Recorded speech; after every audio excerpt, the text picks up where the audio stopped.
Hello शलोम, सबको जय मसीह की। मेरा नाम हान्ना है और आज मैं आप सबके साथ मेरी गवाही का दूसरा पार्ट शेयर करने जा रही हूँ कि मसीह में आने के बाद, उद्धार पाने के बाद मेरे जीवन में कौन से ब्लेसिंग्स आए और कौन सी कठिनाइयां आई और परमेश्वर ने उस कठिनाइयों में से हमें कैसे बाहर निकाला ताकि उस जिंदा खुदा को महिमा मिले, यीशु का नाम ऊंचा हो और आपका विश्वास प्रभु में दृढ़ हो। मेरे प्रियो, मैंने मेरी गवाही का पहला पार्ट शेयर किया है। अगर आपने उस वीडियो को नहीं देखा, उस वीडियो में मैंने कैसे उद्धार पाया, ऐसा क्या हुआ कि मैंने अपना जीवन मसीह को दिया, वो बातें मैंने उस वीडियो में शेयर की है। अगर आपने नहीं देखा तो डिस्क्रिप्शन बॉक्स में मैंने उसकी लिंक डाली है, आप वहां क्लिक करके वो वीडियो को देख सकते हैं। मेरे प्रियो, आज मैं आप सबको एक सवाल करना चाहती हूँ कि हम खुदा के पास क्यों जाते हैं, हम उस जिंदा खुदा को क्यों ढूंढते हैं? क्या ब्लेसिंग्स के लिए, क्या चंगाई के लिए, क्या नौकरी के लिए? किस लिए, किस वजह वो कौन सी वजह है जिसके लिए हम परमेश्वर को ढूंढते हैं? हाँ, अच्छी बात है कि हमारे जीवन में कोई समस्या आए तो हमें खुदा के पास ही जाना चाहिए, क्योंकि वो ही है जो हमें उस समस्याओं में से बाहर निकाल सकता है। लेकिन मेरे प्रिय, परमेश्वर का वचन मैथ्यू 6:33 में ये लिखा है, आप उसके राज्य को और उसकी धार्मिकताओं को ढूंढो तो वो वस्तुएं आपको मिलेगी। तो वचन के अनुसार तो हमें परमेश्वर के राज्य को ढूंढना है, परमेश्वर को ढूंढना है, उसकी धार्मिकता की खोज करनी है, तो हमें सभी वस्तुएं मिलेगी। मेरे प्रियो, हमें परमेश्वर को सिर्फ अपनी ब्लेसिंग्स के लिए ही नहीं ढूंढना है, कि हमें हमारी समस्याओं के हल के लिए ही नहीं ढूंढना है, लेकिन हमें परमेश्वर को इसीलिए ढूंढना है कि वो खुदा है, वो परमेश्वर है, वो जिंदा खुदा है। उस खुदा ने हमें बनाया है। ये हमारी जो सांसें चल रही है ना, वो उस खुदा की देन है। वो पूरी दुनिया का खुदा है, उसी के पास उद्धार है, वो ही सत्य है। इसीलिए हमें उस जिंदा खुदा को ढूंढना है, सिर्फ ब्लेसिंग्स के लिए नहीं, सिर्फ हमारी समस्याओं के हल के लिए ही नहीं। तो मेरे प्रियो, प्रभु के वचन में ये लिखा है कि हमें सबसे पहले उसके राज्य को और धार्मिकता को खोजना चाहिए। धार्मिकता का मतलब है कि प्रभु की इच्छा को जानना, प्रभु के वचन को पढ़कर ये जानना कि प्रभु की इच्छा हमारे जीवन के लिए क्या है, प्रभु क्या चाहते हैं, हम किस तरह से हमारा जीवन जिए। और जब हम प्रभु की इच्छा के अनुसार जीवन को जीते हैं तो लिखा है कि वो वस्तुएं आपको मिलेगी। तो मेरे प्रियो, इस वचन के अनुसार ही मेरे जीवन में हुआ। हालांकि मुझे उद्धार पाने से पहले इस वचन के बारे में कुछ भी नहीं पता था, लेकिन जैसे ही परमेश्वर का वचन मेरे सामने आया, मैंने उस खुदा को ढूंढना शुरू किया। मैंने उस सुसमाचार को एक्सेप्ट किया और उस परमेश्वर के आत्मा को, पवित्र आत्मा को मैंने पा लिया। और ऐसे ही मेरा उद्धार हुआ, साल्वेशन हुआ, मैंने मसीह को ग्रहण किया, मैंने खुदा को पा लिया और जो वचन में लिखा है वो मैंने ढूंढना शुरू किया कि वचन क्या बताती है, हमें किस तरह से जीना चाहिए, प्रभु क्या कहते हैं, प्रभु की इच्छा क्या है। और जैसे जैसे मैंने वचन के अनुसार जीना शुरू किया कि मेरी लाइफ में ब्लेसिंग्स आना शुरू हुई।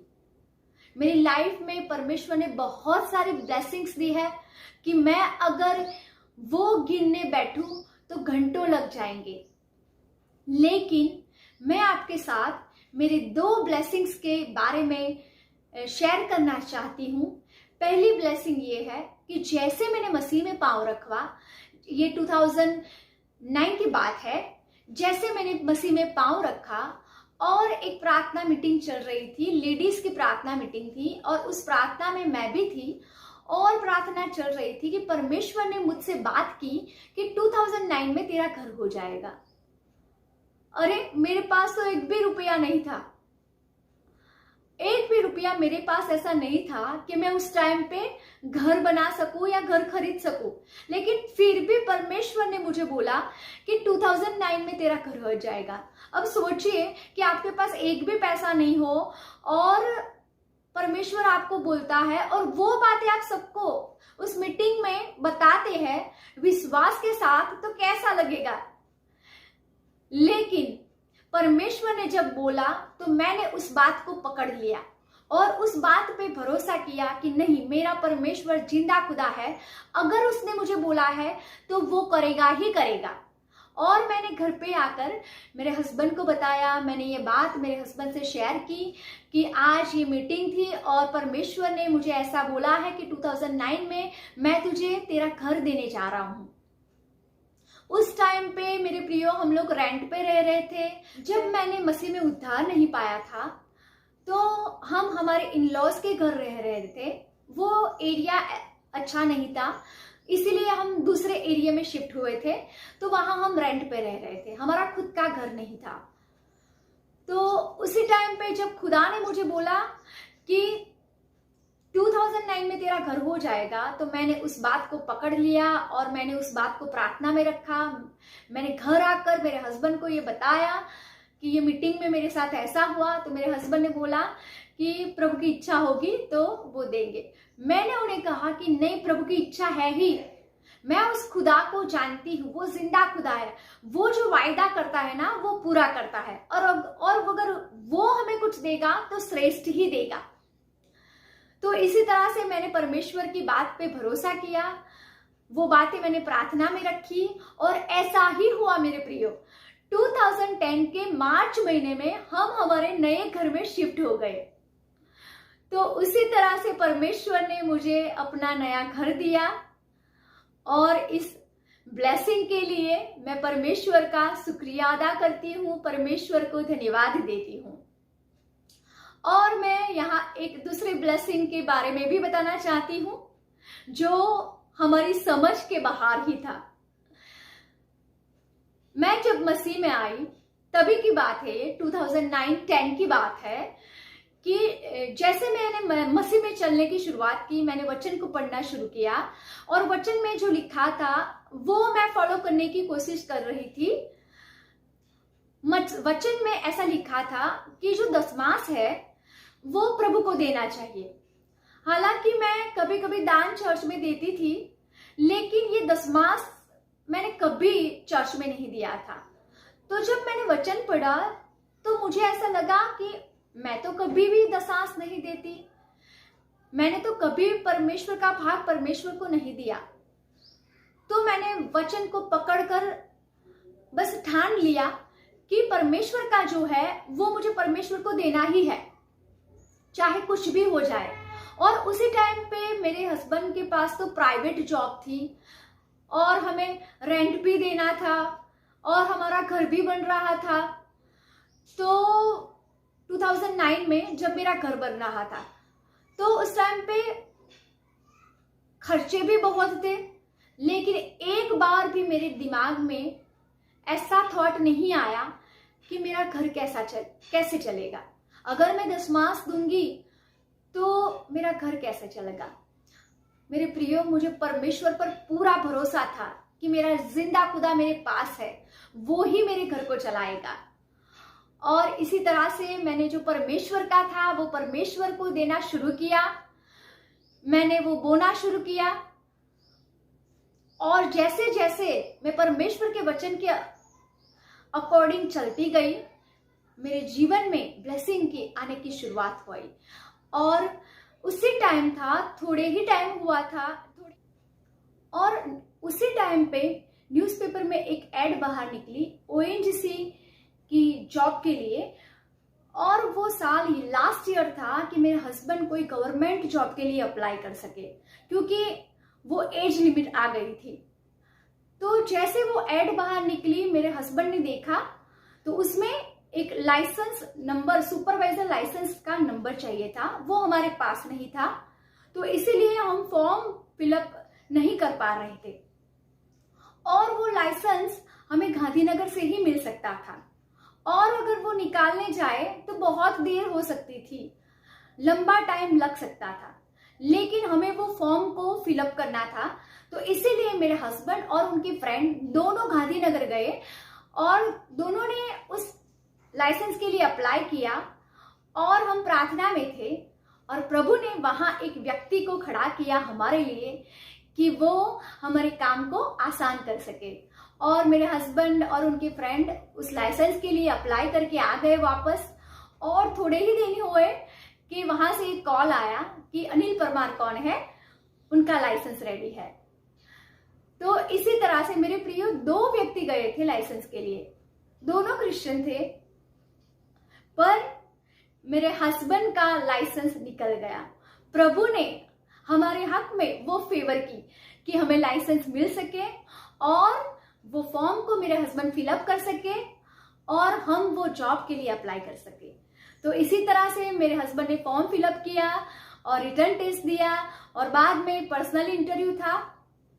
रिटर्न टेस्ट में वो पास हो गए और पर्सनल इंटरव्यू के दिन जब वो इंटरव्यू देने गए और इंटरव्यू की रूम में जा रहे थे तो उन्होंने मुझे फोन किया कि मेरा टर्न है। तो मैंने प्रार्थना करना शुरू किया घर पे और परमेश्वर को बोला कि परमेश्वर आपको पता है कि इस जॉब की मुझे कितनी जरूरत है। और मैंने सभी मेरे बिलीवर्स भाई बहन को बोल दिया कि अब वो इंटरव्यू में गए हैं, आप भी मेरे हस्बैंड के लिए प्रार्थना करना। तो जैसे मेरे हस्बैंड इंटरव्यू में एंटर हुए तो सबसे पहले क्वेश्चन उनको बाइबल में से ही पूछे गए थे। मेरे प्रियो, तब मेरे हस्बैंड का नाम अनिल परमार था।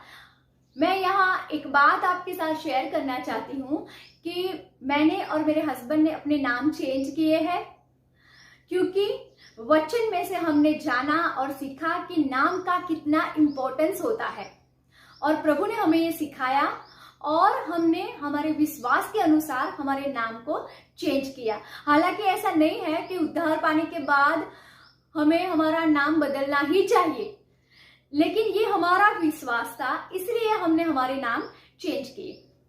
तो उस टाइम पे तो मेरे हस्बैंड का ओल्ड नाम था, तो और वो टीम भी देहरादून से आई थी, तो ऐसा भी नहीं पता चल सकता था कि वो क्रिश्चियन है। जैसे ही वो एंटर हुए उनको बाइबल में से क्वेश्चन पूछे गए कि बाइबल कौन सी लैंग्वेज में लिखा है, बाइबल में कौन कौन सी बुक है, बाइबल की फर्स्ट और लास्ट बुक कौन सी है, और उसके बाद उनके फील्ड के क्वेश्चन उन्हें पूछे गए। जब वो इंटरव्यू के बाद बाहर आए तो उन्होंने पहला कॉल मुझे किया और उन्होंने मुझे बोला कि आज इंटरव्यू में मेरे साथ ऐसा हुआ कि मुझे सबसे पहले बाइबल में से ही क्वेश्चन पूछे गए थे। तब भी मुझे पता चल गया था कि ये जॉब परमेश्वर ने हमें दे दी है और परमेश्वर ने इस बात से साबित कर दिया है, कंफर्म कर दिया है कि ये जॉब मेरी तरफ से तुम्हें दी गई है ताकि हमारा विश्वास बढ़ सके। तो मेरे प्रियो, इसी तरह से थोड़े ही दिन हुए और जब आंसर निकला तो जवाब हाँ था। मेरे हस्बैंड को ओएनजीसी में बहुत अच्छी कंपनी में जॉब मिल गई। तो मैं इस ब्लेसिंग के लिए परमेश्वर का धन्यवाद करती हूँ। मेरे प्रियो, जब हम उद्धार पाते हैं तो ऐसा नहीं होता कि हमेशा हमारी लाइफ बहुत अच्छी ही जाती है और ब्लेसिंग्स ही आते हैं। कठिनाइयां भी आती है, प्रॉब्लम्स भी आते हैं, और पर उस कठिनाइयों में से प्रभु हमें बाहर निकालते हैं क्योंकि प्रभु का मार्ग इतना आसान नहीं है, प्रभु का मार्ग कठिन है। तो ब्लेसिंग्स भी आती है और कठिनाइयां भी आती है। जब हम उद्धार पाते हैं तो अदृश्यमान जगत में अंधकार की दुनिया में एक युद्ध सा छिड़ जाता है। शैतान हमारे पीछे लग जाता है कि कैसे हम इस व्यक्ति को प्रभु के मार्ग में से हटा सके, कैसे इसको गिरा दे ताकि वो प्रभु का मार्ग छोड़ दे और शैतान के राज्य में हम वापस चले जाए। तो मेरे प्रियो, इसी तरह से एक आत्मिक युद्ध शुरू हो जाता है। तो ऐसा ही हुआ हमारे जीवन में। जैसे मैंने मसीह में पांव रखा, तब मेरा बच्चा छोटा था, 2.5 साल का था, तो इसे यहाँ दाग, व्हाइट दाग होने शुरू हो गए थे। तो हमने डॉक्टर के पास जाके बताया, तो डॉक्टर ने हमें बोला कि ये सामान्य व्हाइट दाग नहीं है, ये पूरी बॉडी पे स्प्रेड हो सकते हैं और शायद मिट ना पाए। तो मैं और मेरे हस्बैंड बहुत चिंतित हो गए, हमारे आंखों में से आंसू निकलने लगे कि परमेश्वर ये क्या हुआ। हम घर पे गए, हम प्रार्थना में बैठे, प्रार्थना की और प्रभु पे भरोसा किया। दूसरे डॉक्टरों को बताया, पर सारे डॉक्टर्स ने ऐसा ही बोला कि ये व्हाइट दाग सामान्य दाग नहीं है, और ऐसा भी बोला था कि आपका बच्चा गिर ना जाए, जल ना जाए, आपको संभालना है, नहीं तो उसकी स्किन वापस नहीं आएगी, उसकी स्किन आने में बहुत दिक्कत हो सकती है। तो ऐसा बहुत बड़ा प्रॉब्लम हमारे लाइफ में आया, पर हमने प्रार्थनाएं कंटिन्यू रखी, हमने हमारे विश्वास को मजबूत किया, दृढ़ किया, और बस वचन के अनुसार हम चलते गए और प्रार्थना में ही लागू रहे। मैं प्रार्थना और फास्टिंग करती रहती थी। चर्च में जाती तब जो पास्टर आते उनके साथ मैं मेरे बच्चे को ले जाती उनके पास और प्रार्थनाएं करवाती रहती थी। और इसी तरह से 5-6 साल बीत गए। हम डॉक्टर के पास जाते, डॉक्टर दवाइयां देते और हम वो लगाते, लेकिन दाग मिटते और फिर वापस आ जाते, मिटते और फिर वापस आ जाते। तो इसी तरह से ही कंटिन्यू चलता था। लेकिन 5-6 साल के बाद मैंने एक डिसीजन लिया कि नहीं प्रभु, अब मैं ये दवाई नहीं लगाऊंगी, मेरा भरोसा तुम पे है, मैं तुम पर भरोसा करती हूँ, तुम्हारा वचन ही वो सत्य वचन है। अगर आपने वायदा किया है तो आप वायदों को पूरे करने वाले ही परमेश्वर है। आपका वचन बताता है कि यीशु के कोड़े खाने से हम चंगे हो चुके हैं, और उस वचन को मैंने पकड़ लिया और मैं प्रार्थना में कंटिन्यू रही कि यस प्रभु, आपके कोड़े खाने से मेरा बच्चा चंगा हो चुका है। उसी तरह से मैं प्रार्थना में कंटिन्यू रही और विश्वास में दृढ़ रही, और एक दिन मेरा बच्चा चंगा हो गया, पूरी तरह से चंगा हो गया। उसके सारे दाग चले गए और एक भी नया दाग नहीं हुआ। उसके बाद कभी उसे कोई भी नया दाग नहीं हुआ। और इस मिरेकल के लिए मैं प्रभु को धन्यवाद देती हूँ कि हमारे जीवन में कठिनाइयां आई, मुश्किलें आई, प्रॉब्लम्स आया, पर परमेश्वर ने हमें उसमें से बाहर निकाला और हमारे विश्वास को दृढ़ किया। और यहाँ मैं आपके साथ एक मेरी दूसरी प्रॉब्लम जो प्रभु यीशु मसीह में आने के बाद तुरंत शुरू हो गई थी, वो मैं आपके साथ शेयर करने जा रही हूँ।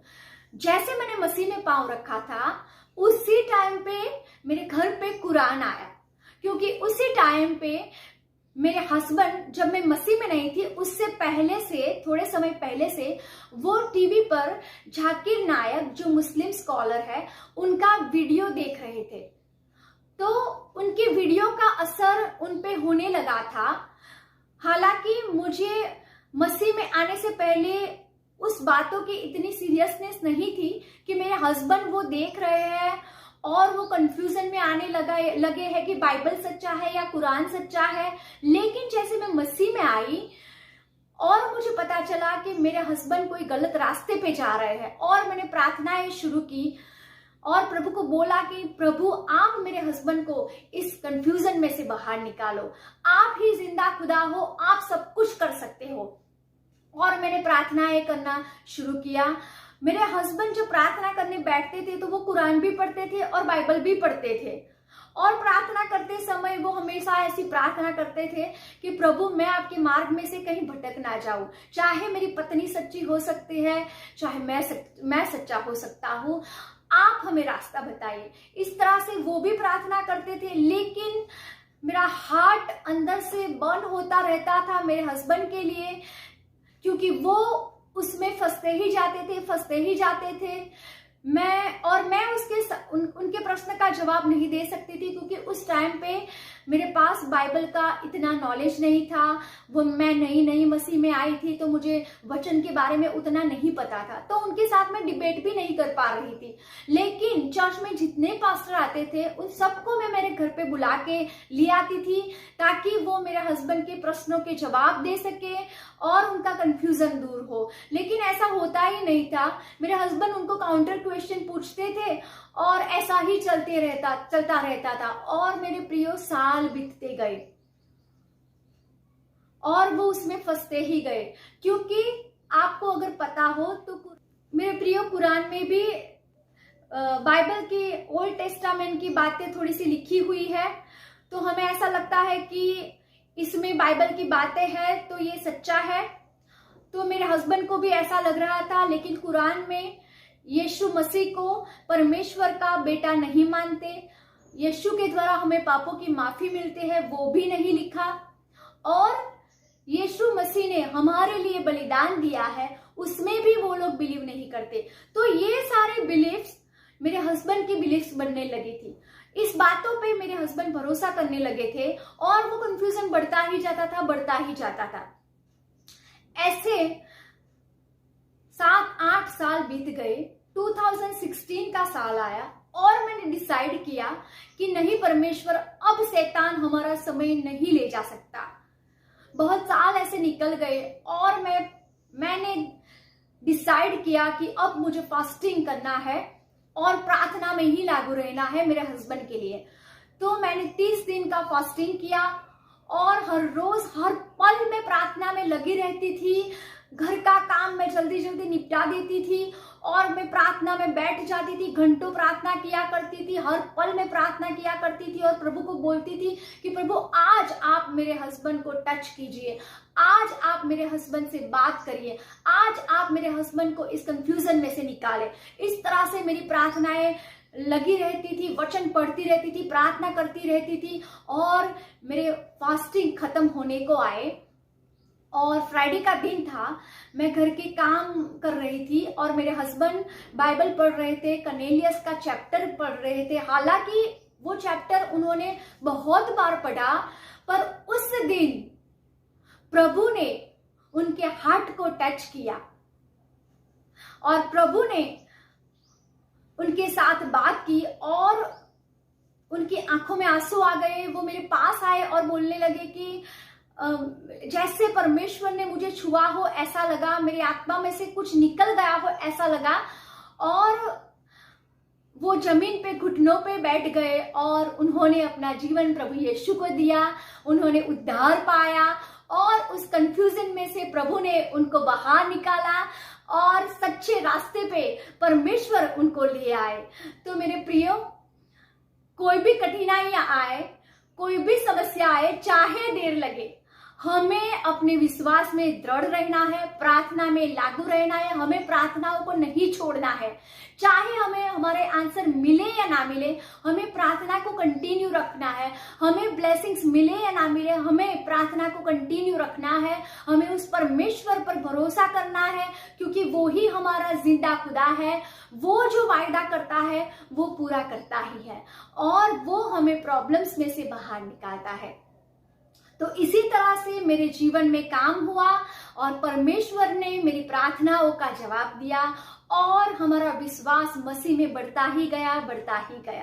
मेरे प्रियो, यीशु बहुत जल्दी आने वाले हैं। तो मैं बस आपको एनकरेज करती हूँ कि उस जिंदा खुदा पर भरोसा कीजिए, उनके वचन के अनुसार चलने की कोशिश कीजिए। यीशु ही मार्ग है, यीशु ही सत्य है और यीशु ही जीवन है। जय मसीह की।